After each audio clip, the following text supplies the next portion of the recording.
Hey everyone, welcome to Nerdarchy for Nerds by Nerds. I'm Nerdarchist Ted. Today I'm hanging out at GenCon with special guest BJ Hensley, and we are going to talk about gaming and games with children.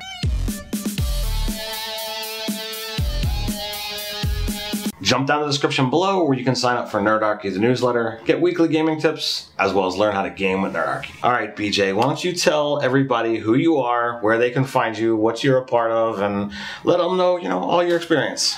Well, my name is BJ Hensley, obviously, and I am the Vice President of Lone Wolf Development, the makers of Hero Lab, and I'm also the founder of Playground Adventures, which is the company we're discussing today. You can find me online at Facebook, I'm BJ Hensley 1, on Twitter I'm BJ Hensley 2, and on Instagram I'm BJ Hensley 3, because that helps me remember where you can find me. Our website is playgroundadventures.net as well, and then for Lone Wolf it's wolflair.com. Okay, so Dave brought up the topic of gaming with kids. What is your experience with gaming with children? I do a lot of gaming with children. My whole company is kind of based on gaming with children. Okay. We do have a 12 and up line that's incredibly popular, but my focus in the company is the children's lines. All right. We spend a lot of time working with children to just help them learn to game. Okay. So a lot of people say that you can't start gaming until you're 12, and that's just silly because most of my children started at the ages of 4 and 5. I also started at the age of 4. I didn't start till I was like 13, so. Wow, okay. Well, and that's fine. It's just wonderful that you get to game, exactly. But one of the things that I get asked a lot by parents is they want to get their kids into gaming, and they want to know how to get their kids into gaming, and there's a very kind of specific way to get them into gaming. Okay. So you said your products are designed for that crowd. What specific products does your company have? So we have adventures for 4 and up. We have like our very first intro adventure, for example, is A Friend in Need. Okay. And it has not only does it have the adventure in it, but it has advice blocks in it. And so I've written into that myself advice blocks for a variety of ways to help aid the process. So there's things in there like brain breaks, for example. Children are fidgety. They can't sit still for a 10-hour game. So you need to have brain breaks. And now, is this system agnostic, or are they designed for a particular RPG? At the moment, we design them for both Pathfinder, and they're 5th edition compatible as well. Okay. We also have Hero Kids, and then towards the end of the year, we hope to be launching our own system called Uni, the Ultimate Nexus of Imagination. Nice. Which will be geared toward helping children get out into a simpler system, and then it's modular, so it'll grow with them as they grow, allowing them to add on different abilities and things that you would normally see. Are you familiar at all with No Thank You Evil? I love No Thank You Evil. Shanna is a wonderful, wonderful woman, and we actually, I usually post something every time she has No Thank You Evil for it. She does Kickstarters quite frequently. Yeah, and I always share them. I just backed the No Thank You Evil because I already had the base game. That's what I introduced my kids to role playing with, and I did. I've already got the base game. Give me everything else. The titles of that they're always playful and fun. They are. With the new book, it's Raining Cats and Dinosaurs. It's Raining Cats and Dinosaurs. Isn't that hilarious? I love Shanna's stuff. Like No Thank You Evil is a great way to get your kids into gaming as well. It's just it's a different kind of gaming. It is a little bit different. One thing I really love about No Thank You Evil is it allows the kids to also get into GMing. So you mentioned with gaming with kids that you have to cut down the time. What are the other things that you really have to be prepared for when you're gaming with kids? Well, a lot of it depends on the type of child that you're gaming with. So Playground Adventures works a lot with autistic or ADHD kids. Okay. Not all kids are hyper though, so these apply to pretty much everybody. My son very much is. Yeah, so my children are very much ADHD, and I've worked in schools and libraries and stuff with other children that are.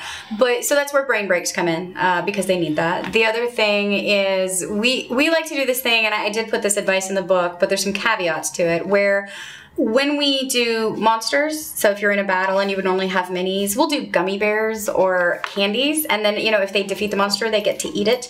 Now, that being said, if you have competitive children, I recommend you collect the monsters and then split them up equally amongst the table at the end of the battle. But it makes for something fun and interactive.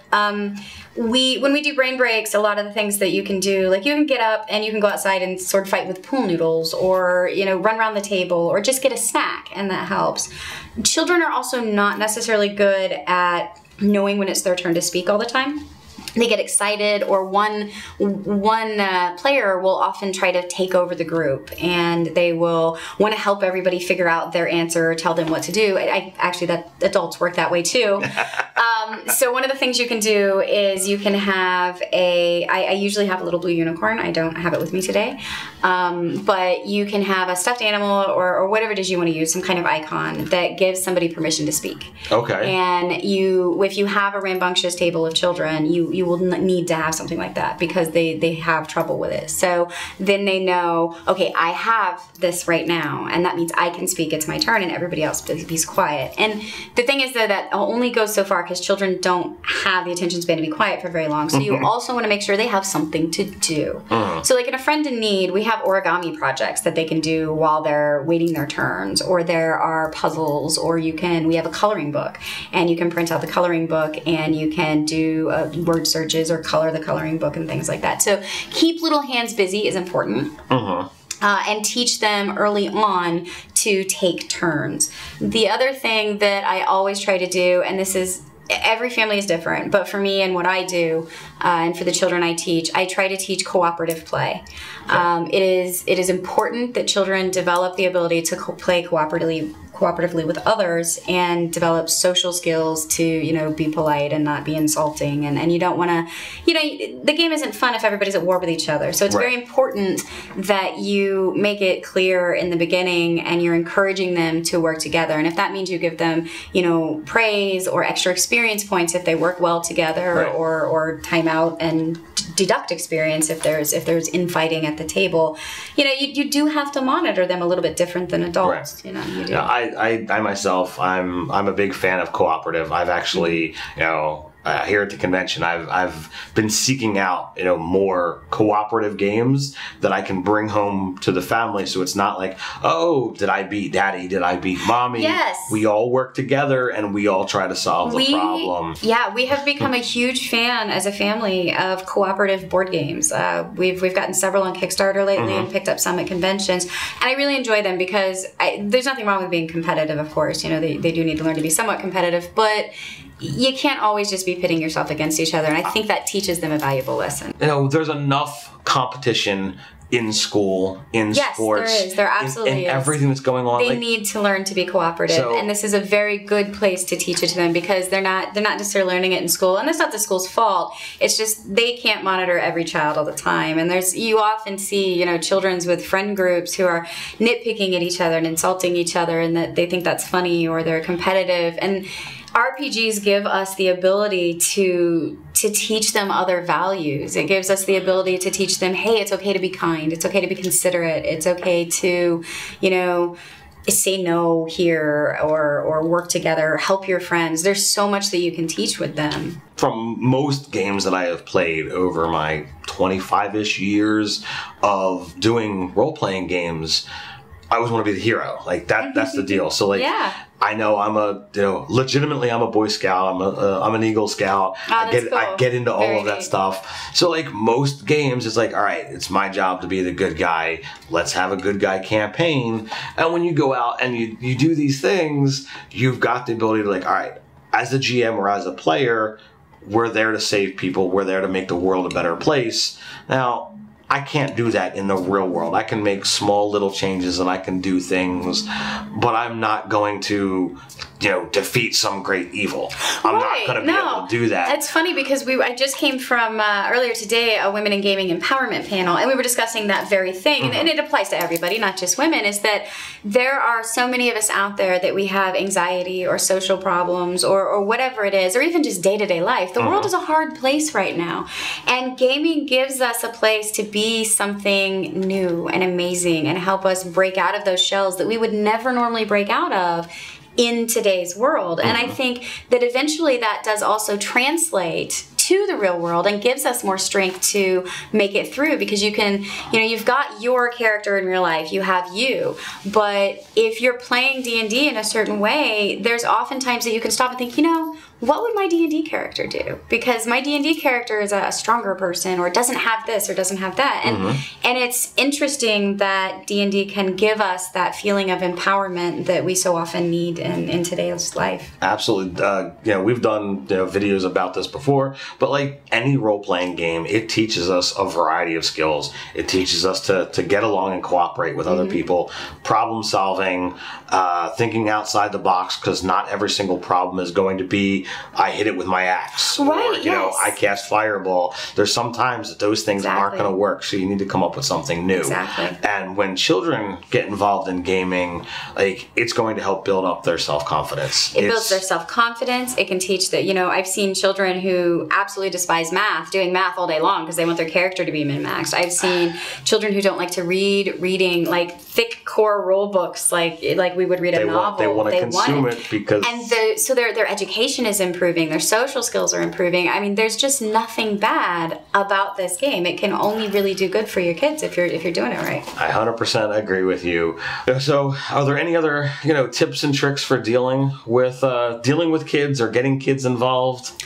Getting kids involved, I think I've actually mentioned this on your show before.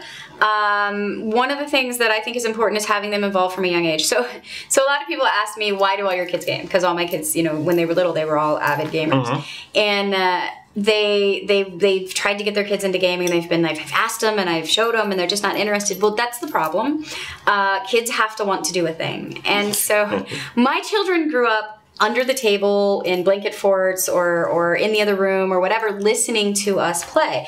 And we would teach them, you know, we would do like choose your own adventure stories, like for bedtime stories. Or when we were in the car driving, I would do stories that we were basically playing D&D, but it was only role playing. And I made, you know, all of the decisions because there was no dice in the car or anything like that. Of course.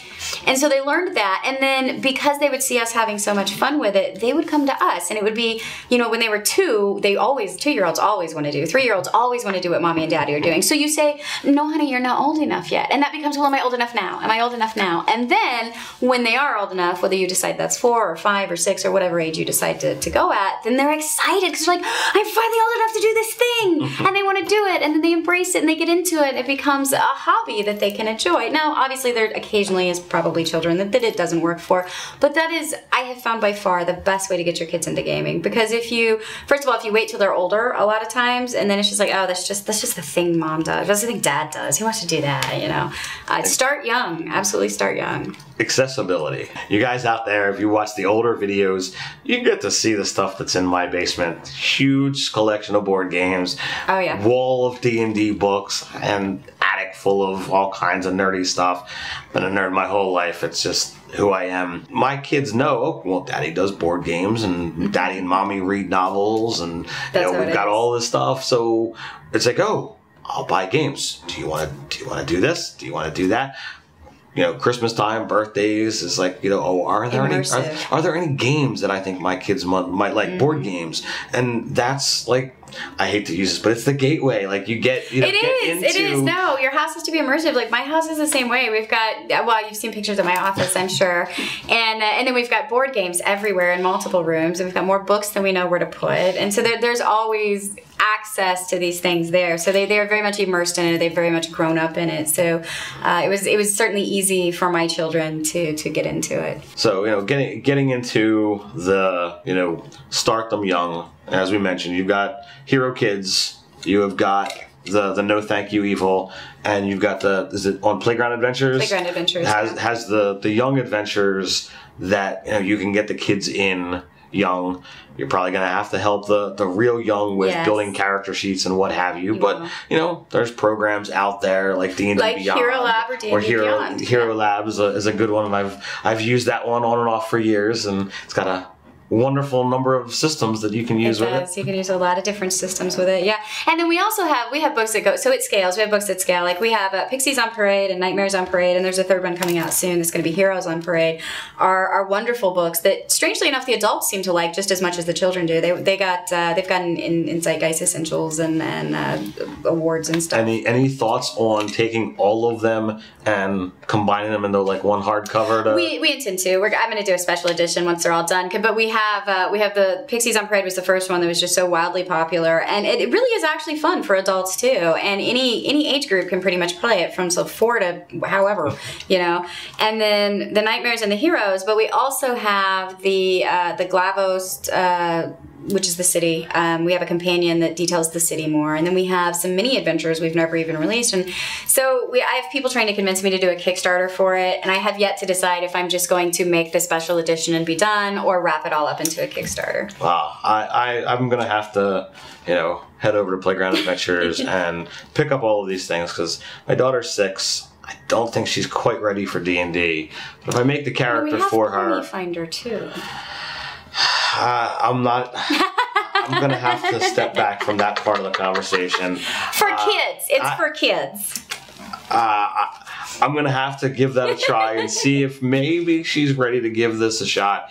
Maybe if, mommy sits with her while she plays, daddy helps her make the character. Maybe there's a way. Yeah, she used to make friends with a dragon and a friend in need, so that's a lot of fun.